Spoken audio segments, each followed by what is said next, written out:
difficultés relèvent essentiellement de problématiques qui sont intrinsèques à notre réalité archipélagique. Nous avons des risques divers et variés. Les risques sont d'ordre cyclonique, volcanique. Nous sommes un pays à plusieurs îles. Donc, ce qui fait que ce sont des problématiques que nous trouvons, en tout cas c'est notre analyse à la CGTG Santé, nous trouvons que les pouvoirs publics ne tiennent pas assez compte de ces problématiques-là qui sont vraiment particulières à notre archipel. D'autres problématiques se joignent, qui sont d'ordre général, qu'on retrouve aussi ici. Ce sont le manque de moyens, moyens humains, moyens financiers, moyens médicaux, manque de spécialistes par rapport aux pathologies que nous connaissons, manque de moyens en termes d'investigation, par exemple les laboratoires. Il y a certaines maladies où on envoie sur Paris les analyses. Il faut attendre 3 jours, voire 1 semaine. Les réponses arrivent quelquefois peut-être un peu tard. Donc voilà, grosso modo, c'est surtout, à notre avis, en tant qu'organisation syndicale, il faut revoir la structuration sanitaire.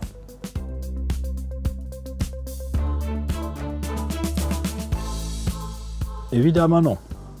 Pourquoi? Parce qu'en fait, il manque, comme je l'ai dit tout à l'heure, beaucoup de spécialistes, particulièrement par rapport aux pathologies spécifiques, ou alors des pathologies de saison, chikungunya, Zika, dengue.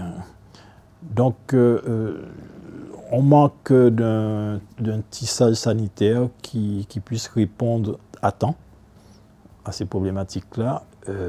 On manque de médecins, on manque de maisons de santé, on manque même les hôpitaux. On a une dizaine d'hôpitaux, mais les hôpitaux aujourd'hui sont spécialisés. On a le centre hospitalier universitaire qui est centralisé et qui répond à toutes les pathologies, sauf qu'il est centralisé. On a aussi le CHBT qui est un petit CHU et qui est excentré sur la côte sous le vent, sur la côte Caraïbe, mais qui ne répond pas toujours aux problématiques sanitaires. Et les autres hôpitaux maintenant sont spécialisés soit en gérontologie, soit en autre chose, en SSR, etc. Donc, selon notre analyse toujours, il faut revoir tout ça et revenir aux bons principes médicaux qui existaient avant et qui consistaient à donner des réponses de proximité, des réponses sanitaires de proximité aux problèmes qui se posent à proximité. Et éviter de centraliser les réponses possibles, la capacité de l'action sanitaire publique et même privée. Parce qu'on a aussi les cliniques privées.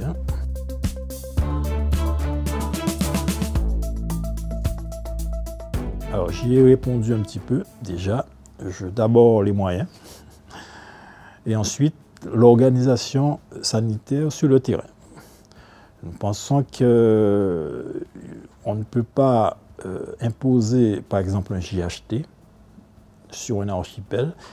Il nous paraît plus efficient, plus intelligent qu'il y ait une réponse de proximité par communauté de communes, par exemple.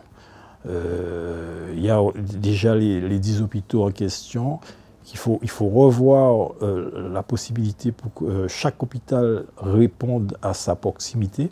Pour nous, c'est essentiel. Pourquoi? Parce qu'en fait, c'est un pays où on ne sait pas à quel moment on peut subir un risque volcanique, un risque sismique, un risque cyclonique.